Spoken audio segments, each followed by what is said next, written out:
Welcome to Fighting Words. Mike Straka along with Mike MadLab Urata. We have a special guest, Jim Miller. Jim, your 42nd UFC fight this Saturday night.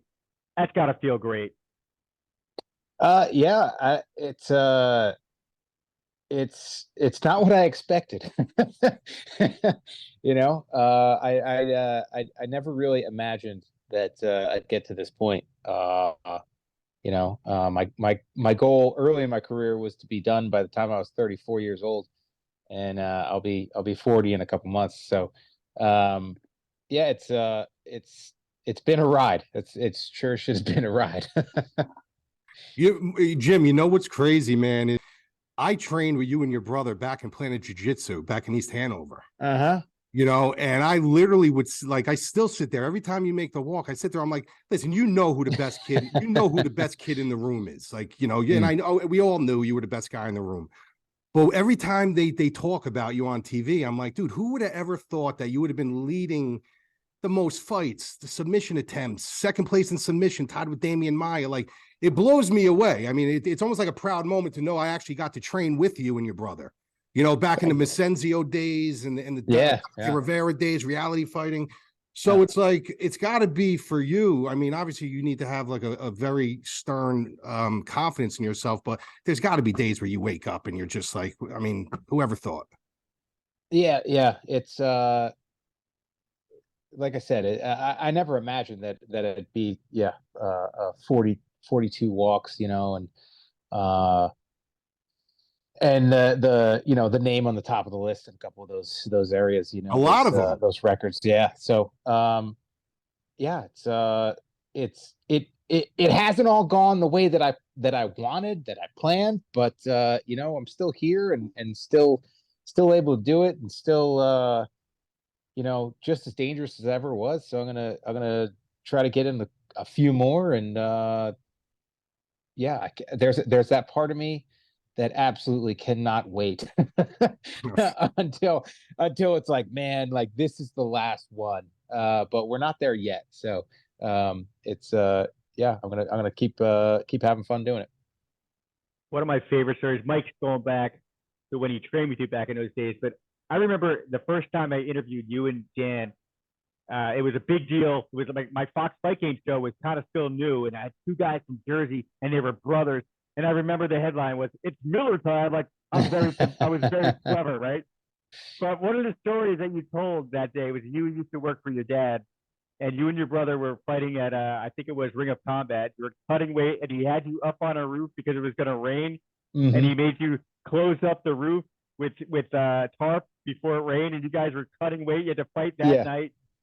And I can't imagine like going from that moment to being a headliner, not maybe this Saturday, but being a headliner, being a famous fighter, making the money you make. God bless you guys, man. But still, that's a long journey from, cutting weight for Ring of Combat while you're on the roof of a house your dad's working on in the pouring rain. Yeah, crazy. It is. It feels like a completely different lifetime.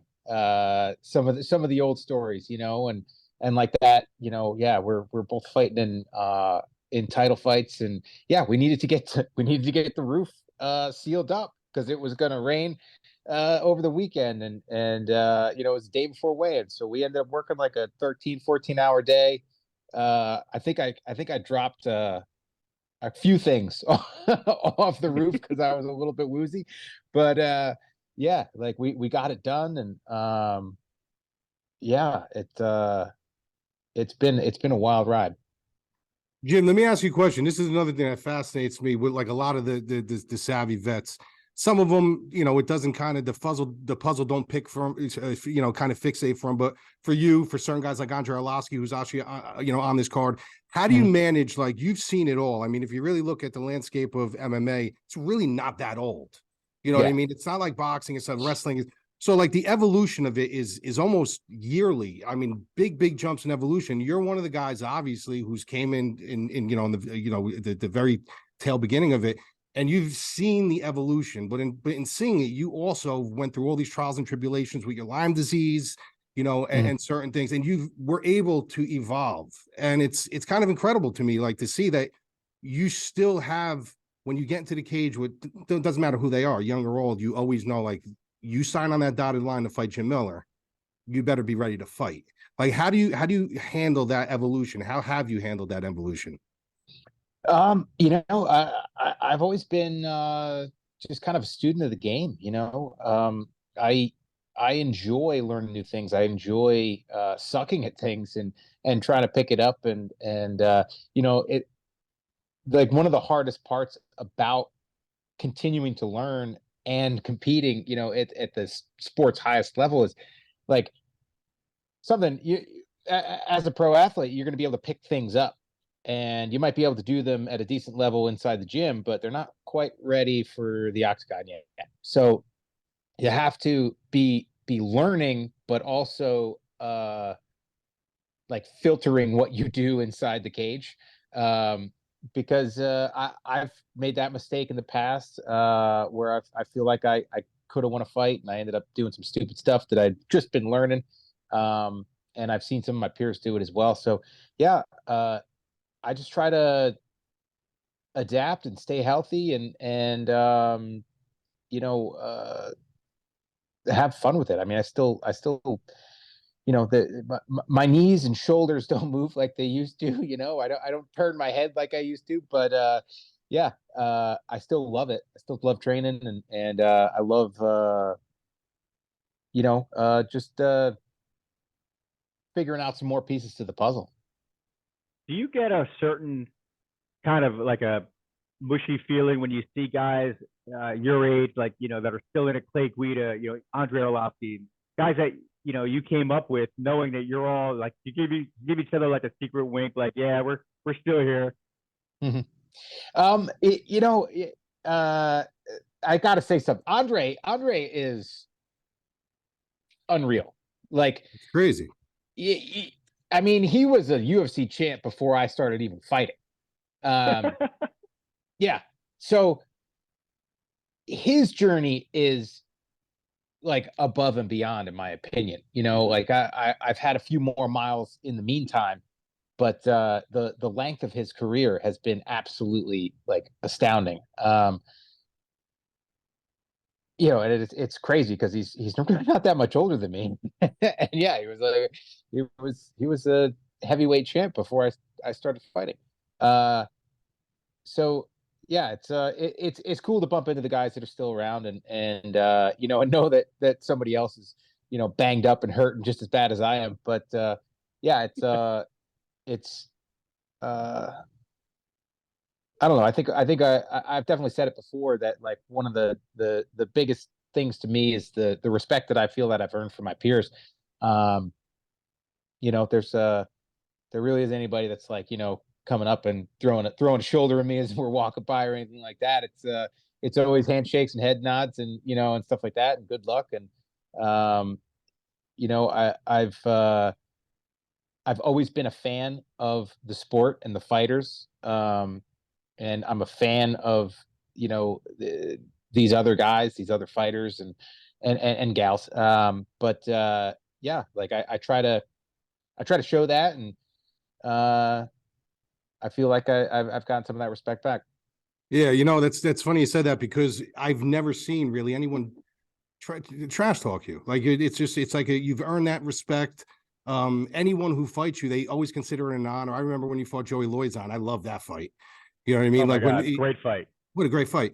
All his fights, but anybody you fight, when they ask them questions about you, there's never any ill will. It's always like, what an honor to fight a legend and this and that, blah, blah, blah. So that much you are. Now you're fighting a guy in Jared Gordon who, this is a guy, I think you were supposed to fight Ludwig Klein, and now you're on with Jared Gordon. This is a guy who, he's not known for his grappling, but the kid is a brown belt on the John Danaher. You're a black belt on the very highly respected Jamie Cruz.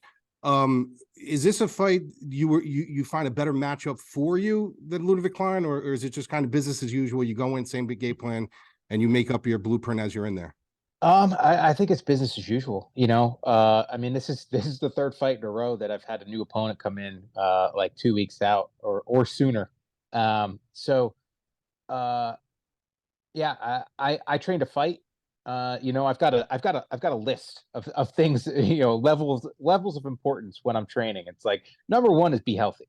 Yeah. You know, because if I get banged up and I can't fight, then I don't get paid. I don't get to, you know, throw another fight onto the career and hopefully another win and all this stuff.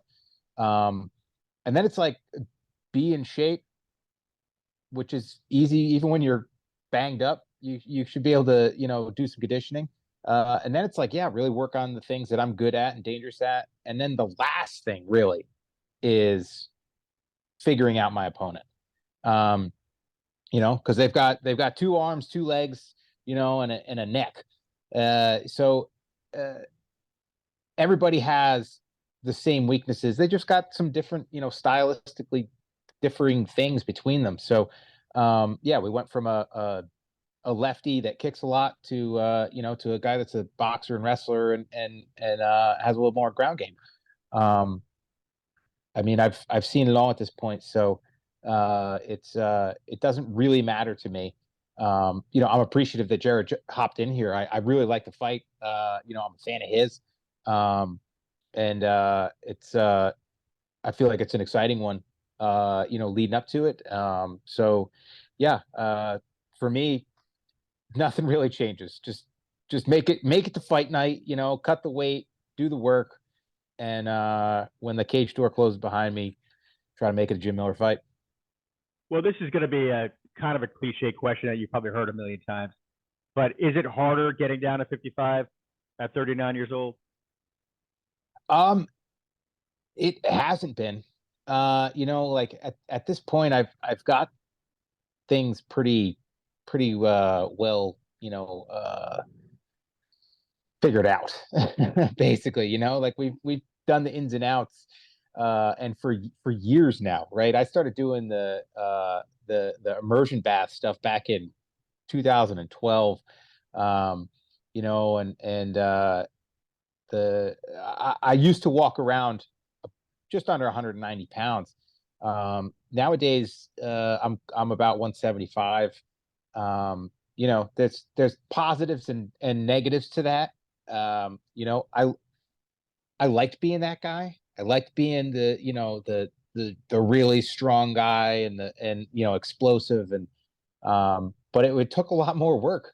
It took a lot more work to make weight and you know, nowadays I come into fight week around 170 or a little bit less and you know, I mean, if I'm 170 pounds, you know, I can make weight tomorrow morning if need be. You know, I've got enough time. So it I feel like age it does make it a little bit harder, but since I have taken that size off, and I do, you know, have quite a bit of experience, unfortunately, in losing those 15 or so pounds. Yeah, it hasn't been too difficult in the last couple of years. This is a pivot question now. I've been dying to talk to you about this, man. I'm a big hunter, big fisherman.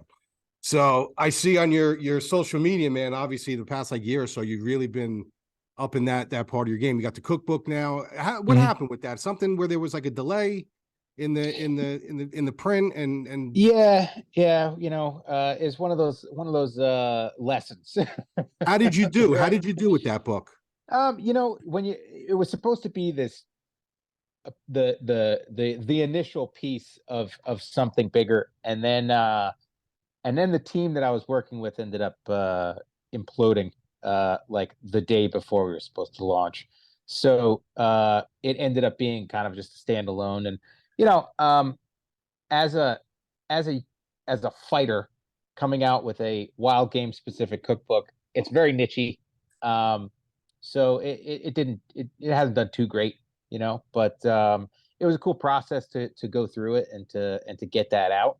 But yeah, I learned a couple good lessons about business and Oh yeah. you know, getting teams together. So How does that help you? I know for me, man, like I live in California now. I moved out here 2 years ago, but we still have a property up in Monticello, and we do a lot of small game hunting. We got, you know, my father's got the rabbit dogs and stuff like that.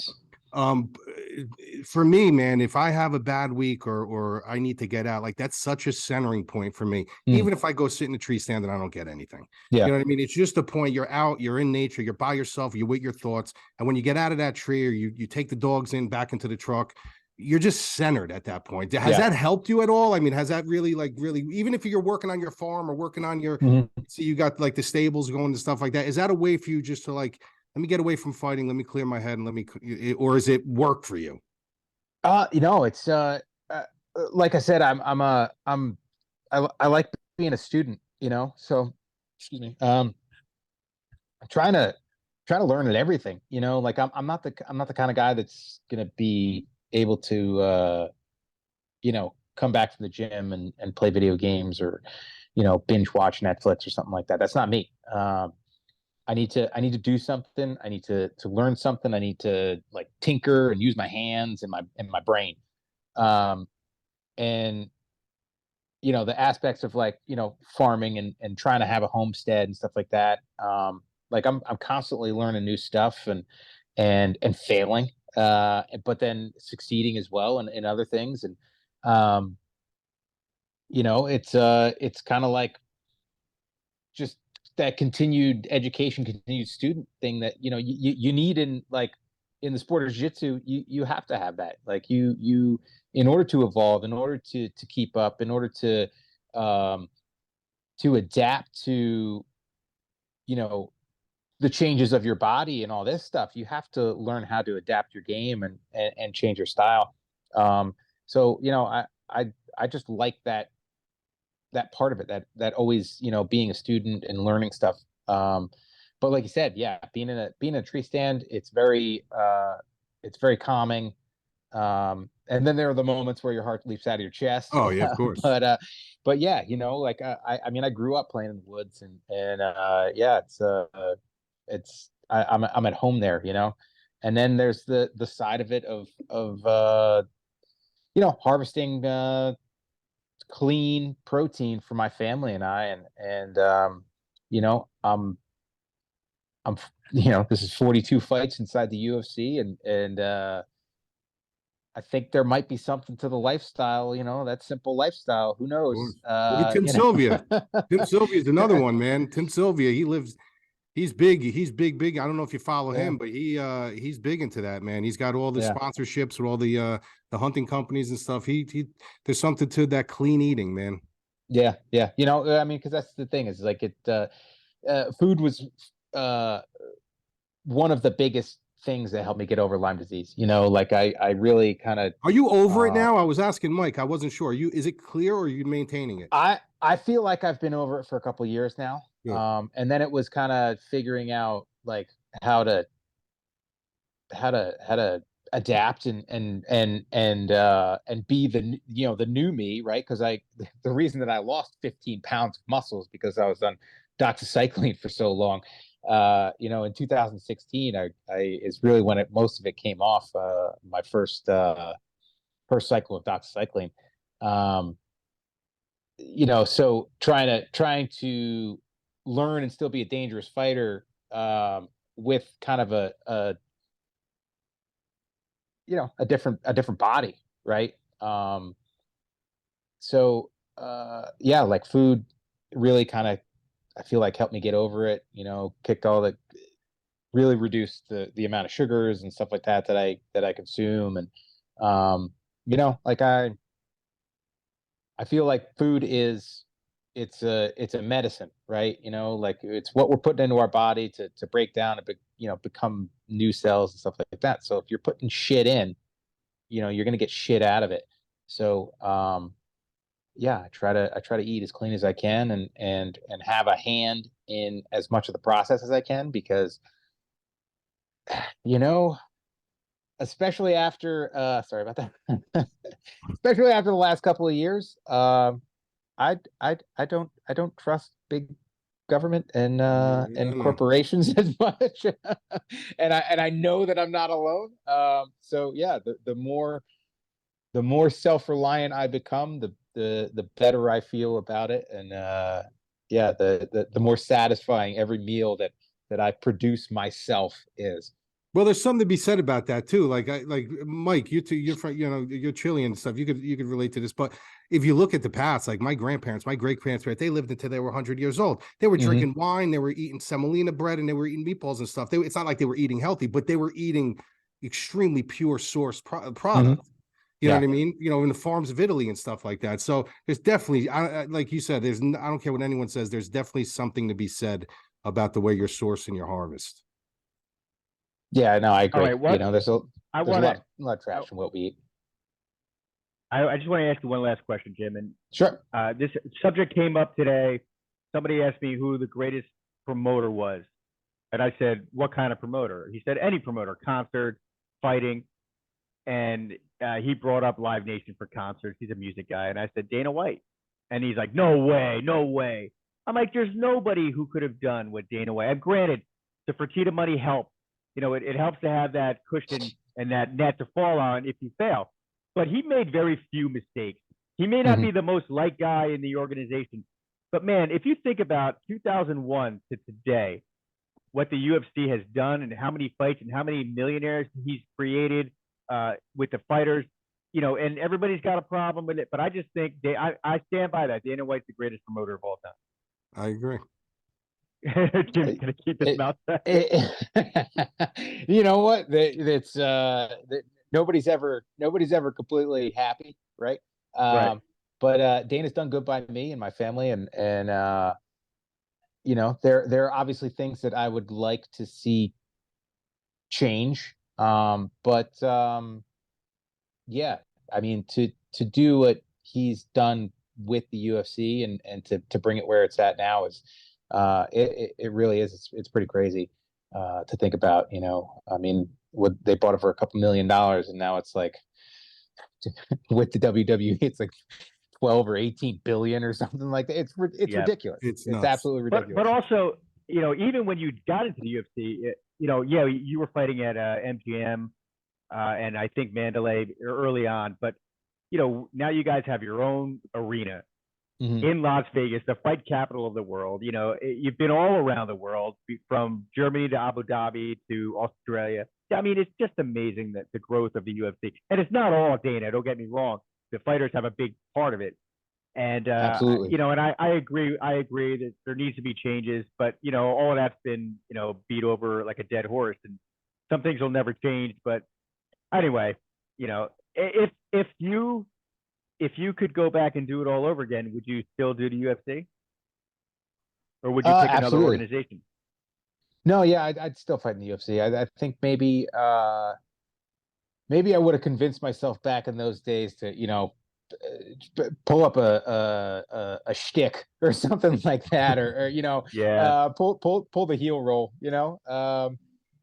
That's one of my hangups, right? I fell in love with the sport because of the fights, and I'm a ball buster, but when it comes to fighting, man, like I know what I go through, so I can only assume that my peers are going through the same thing, and I have a ton of respect for it, and there are things that I just can't do when it comes to like the competition. Like I've always wanted to have one of those the Genki Sudo style walkouts,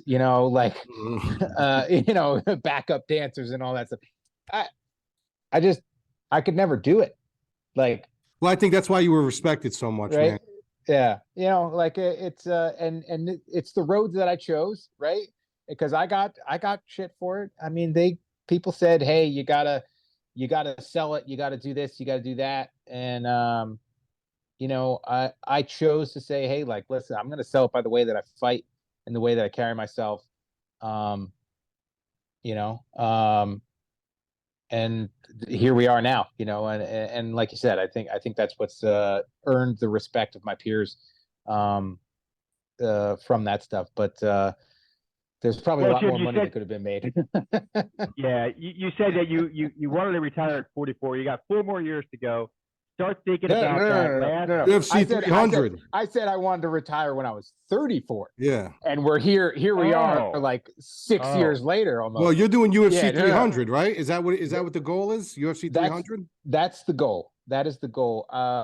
I was trying to do the math the other day, and I'm like, when the heck is it going to be? I figured it would probably be next July, but I look at the cards, and it's like they're probably going to be at like 296 by the end of the year. I don't know if it's going to get all the way to the July, but yeah, 300. I think that'll be a good one to hang it up on, and yeah, ride off into the sunset. That'll also be a good one to have one of those really cool walkouts that you've been preventing yourself. Yeah, to maybe. do. Yeah. Jim, you got any shout? You got to shout your book out, a link to your book, a web, anything. Yeah, if you want to check out the book, it's the Fighter's Cookbook. You can find it on Amazon. Yeah, it tells the story of how I got over Lyme with food and why I choose to eat the way that I do. It's a wild game centered cookbook, but every one of the recipes can be adapted for the basics of beef, pork, chicken, stuff like that. So go check that out, and yeah, that's pretty much it. How's Danny doing? I wanted to ask you, how's your brother doing? He's good. He's doing well. Yeah, he's doing well. Awesome, man. All right, well, listen, best of luck to you, Jimmy. I hope you get to UFC 300. I hope you win every fight until then. Thank you very much. Yeah, me too, man. Great job, Jimmy. Thank you so much, man. Talk to you soon. Have a great week. Thank you very much. Have a good one, guys. Good luck, brother. Thank you.